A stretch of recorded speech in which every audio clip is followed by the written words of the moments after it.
Hey guys, I made $8,544 trading today in less than 1 hour. Really only in a couple of minutes because it was on a swing trade. But in this video, I'll be going over the exact trade that I took, the setup, why I took it, how much I risked, how much I put into the position, and how you can identify setups like this as well. Just want to go over really quick before that. I'm not special. I was just like you guys at one point as well, trading $100, $200 into trades. And I grew from just base hits and slowly compounding my gains and just focusing on consistency. Consistency. Again, I'm just an 18-year-old kid from Michigan, and if I could do it, then you could too. So let's go over the exact trade that I took and why I took it. So the trade was on Reddit. Okay, the trade was on Reddit. So let's go a replay and let me show you guys what I saw yesterday in this trade. So replay yesterday. So I'll actually delete these lines for you guys and I'll show you guys my exact reasoning behind everything and we'll go through it live. So as we can see Reddit, what's the first thing that you see? You see a daily flag, right? You see a flag. And we closed right above that 140 psych level, which is big for me. So yesterday, what was I doing? I looking at this flag at the end of the day. I saw the bottom of the flag and I saw that we tapped the bottom of the flag 3 times. So what does that mean that we tapped the bottom of the flag 3 times?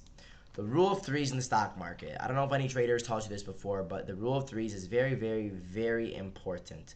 The rule of three basically states that if you tap a level 3 times and you bounce off of it 3 times, after the third time is a very, very, very low chance you're going to break under it. So, same thing to the upside. The third time is usually the time it breaks above, and if it doesn't break above, then there's a high chance it's not going to break above after 3 tries. So as we can see right here, we bounce off the support 3 times. What does that tell me? That tells me that we're most likely going to bounce off the bottom of this flag to the top of the flag. So now we mark the top of the flag, right? So not only is the top of the flag a resistance because we rejected off of it, but we have a previous support right here turn into a resistance. Whenever you have a previous support turn into a resistance, those are your money levels. Support turn into a resistance is the biggest level that you could really have. Like those are what you want to look for your levels is when resistance turns to support or when support turns into a resistance. So what else was I looking at? I was looking at, okay, we close above this 140 psych level, right? We close above the 140 level. I think we can get to 148, the top of the flag, and that is going to be my target. But if we get above 148, the next level is 152. So you might say, PB, why is the next level 152? So yesterday when I was doing my technical analysis on it, I saw resistance right here, which was the next resistance. And then I saw the resistance turn into a support. So after 148, the next level was 152 because that was the next resistance that turned into a support, meaning that it's going to be a big level. So I marked those levels down and I came to this trade with a plan that, okay, I'm swinging calls overnight because it's a daily flag. It looks very good. The market's strong. It closed above 140 and it bounced off the support 3 times. Also, if it tests this resistance, what test is this going to be? It's going to be the third test. And what usually happens in the third test? That's when you have the highest chance of breaking above. So I took the position in calls. I took next week contracts. And let's see how it played out. We had a huge gap up. If you go to the 5-minute, we had a very, very, very big gap up. And we opened above the 148 level. So what does that mean? If we open above the 148 level, what's our next level? 152. So that's the level that I held to. I held to 152. I sold it when we got to my level, my target at 152. And I ended up putting around $4,000 into this trade, maybe a little less. And I made a little over 200% on the contracts, on next week contracts. So I made around 200% on the contracts. I could have made more, but I did sell, right here instead of the exact top. But again, I don't really care. I sold on my target. I listened to my plan. And with swings, you always want to sell a little bit off the open. So it was very nice for me to hit my target off the open because that's when your IV is going to be the highest. You're going to get a really nice pump on your contracts. So again, I swung the calls overnight because of that daily flag, as well as third time testing the level. What happened? We hit my target. I sold at my target. I had around $4,000 in the trade. I made $8,500, over 200%. If this trade would have not worked, I'd say I would have lost max 30 to 40%. So let's say 50%. Say I would have lost $2,000, which is like, no, it's very hard unless we had a huge gap down. This is a 1 to 4 risk reward trade. That meaning I could win 1 out of 4 of my swing trades and be a profitable trader. No, my win rate's around 70%, and my average risk to reward is around 1 to 3. So, I keep my losses small. And with swings, the only problem is you can have random gaps or random news that crush you, which is why when you have your winning swings, you need to hold your runners to your target, and you need to maximize the reward on the winners. The winners need to maximize the reward because you can't always keep the losses small swings. You can't, because you can get random gap ups, gap downs, etc. But what you could do is maximize the rewards and still try to keep it small. And as you can see, we hit our target, right? And then we dumped. So following my plan paid off. And now, as you can see, it's a pretty disgusting daily. But we hit our level. Then we came down. We respected everything just as it should have respected it. And that was it. I want to show one other trade today that I didn't take because, look, I was happy with my day. I didn't want to take any other trades. But I would have taken this trade if I didn't take that swing. NVIDIA, we had a 5-minute close above pre-market high. And we were above VWAP in the EMA. But the most important thing I'm going to show you guys is this.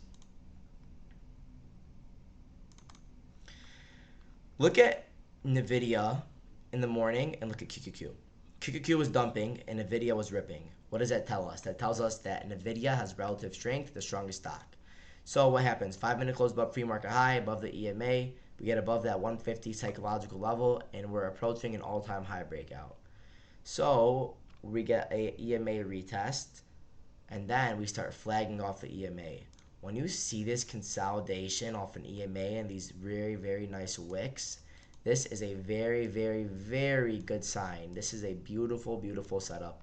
I even told the Discord, I said, guys, I really like NVIDIA calls here on this EMA retest, but since I'm already taking a really, really nice day on that Reddit swing, I'm not going to take it. I don't want to potentially ruin my day, and I was happy with my day.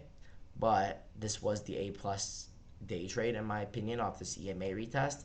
And look what happened. It ripped. And it actually ended up breaking all-time highs. So it's looking very, very good.